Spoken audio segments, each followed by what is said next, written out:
Studying abroad can be very expensive, and nobody really talks about this. Your question would be then, how do students survive? I'm going to be sharing with you 7 side hustles that you can actually start as a student, and some of them maybe you don't even require like a lot of money to actually start. No one tells you that the scholarship money might not even really be enough, that you still need to like have some like extra income. So this video, I'm going to be helping you with 7 side hustles that would get you extra income, and some of them you don't even need like a lot of money to start.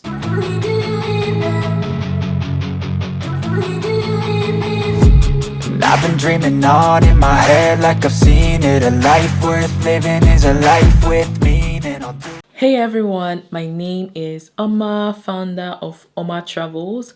I get to help students with studying abroad, scholarship opportunities, and basically just lifestyle. And if this is something that you're interested in, please do well to like the video, subscribe to my channel. So first, campus jobs. If your university allow you to actually get like campus jobs, please do.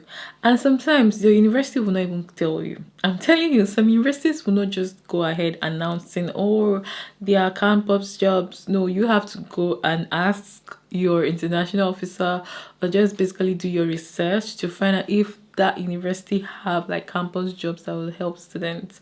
I remember like when I was in Beijing, I realized that some students were working, yes, in campus. And you'll be like thinking, is it allowed in this country? Is it allowed? But there were students who were working part-time, like it's not like full-time, and then the teachers get to pay them. So if you ask questions, if you ask if there are available jobs, I'm telling you they are. They are like library assistants. I know that a lot of times, maybe as an international student, the native speakers or native have already like occupied some of these positions. So it's not so easy for like international students to find these opportunities. They have like lab assistants, student ambassador, administrative support. These are things that if your university is flexible enough, they can actually give to you as a student. Another job as a student that you can do part-time is tutoring. Yes, you can actually become like a tutor, English tutor, math tutor. You can even be teaching coding and you get paid. You can do this part-time. If your university allows it, I'm telling you, if the country allows it, you can do this and make money. Because of course you're a student does not mean that you don't have like the expertise or the experience to actually teach. When I came to the university, I didn't even know that I could teach, but it was the university that actually provided me the opportunity for me to actually teach English. And even if it was part-time, it was good pay, because when I came, I didn't have any money and they had not yet started paying me like my scholarship money yet. So it was so good that I got that teaching job for the time, and I was getting paid. Even though I was going just like once a week, I was getting paid. And even if the money sometimes not a lot because it's part-time, but it was enough to still take care of myself for the time being. It was enough for me to be able to buy groceries. It was enough for me to be able to pay for some bills, right? So this is something that would really help. And some people go ahead to find this job themselves and apply for the visa for it. So if this is something that you can do, it will really help you. Another way you can make money as a student is content creation. Yes, I make majority of my money from creating content online. I see content creation as a way to just like market whatever I want to sell. So I have really done a lot of things, to be honest. I've really done a lot of businesses. So what works for you is what you should do. I know some students who came here and they were doing their marketing and they were doing their sales through content creation, that even after they graduated and they still went back home, they make majority of their money from content creation, just posting whatever they want to sell on social media, and that's how they make a lot of money. Some of them did not even go back to be working for anybody. They did not even go back to be looking for work. The moment they graduated, they continue content creation to make money. So those people that look down on creating content as a way to make money, I'm here to tell you that it pays. Me, I'm here to tell you that content creation pays.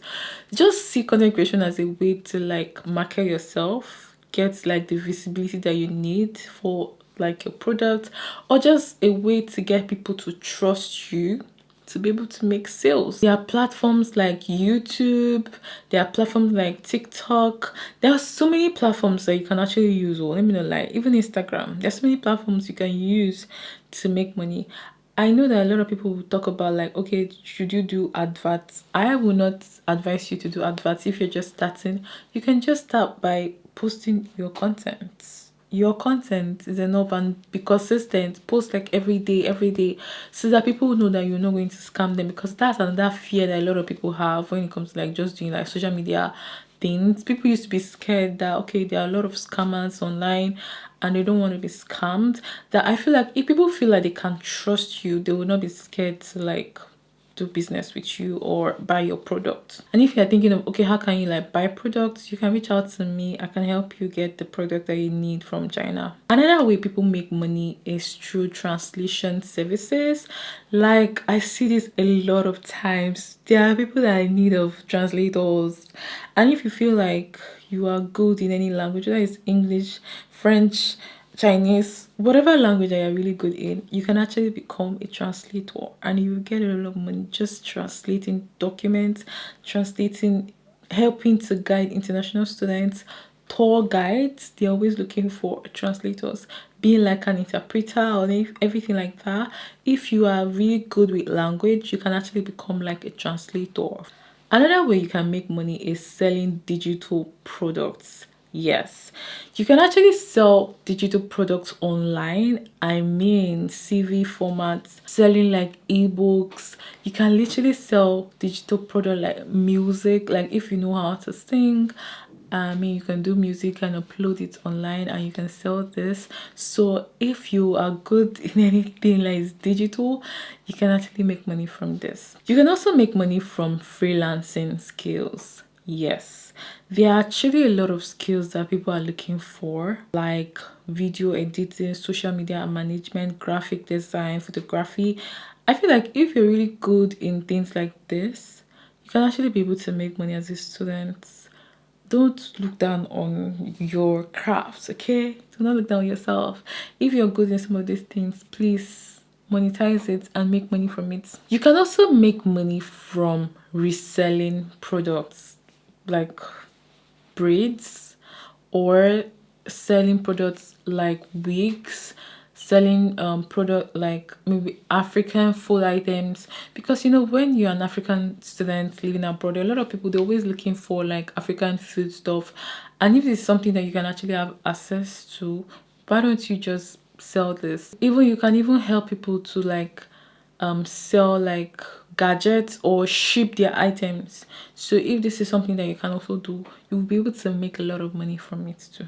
But you really have to be careful, because even for me as a student, like in China, you're not really allowed to do some certain things. That's why whatever I can do is only like online most of the times. And if your visa does not require you to make a certain kind of money or to work, you'll not be able to work. Or if your visa requires that okay, you're supposed to work as a certain period of time, you cannot disobey that. So as a student, you know that okay, there's the university requirement, there's the visa requirement, so you are always careful with what you are doing so that you don't get into trouble. So you have to be very smart so that you don't have to risk your student status. Yeah, this is something that you have to do. You have to do your research so you know okay, what can I do, what can I not do. Because for me, I didn't even know that with a certain kind of visa I can work, right? I didn't know this.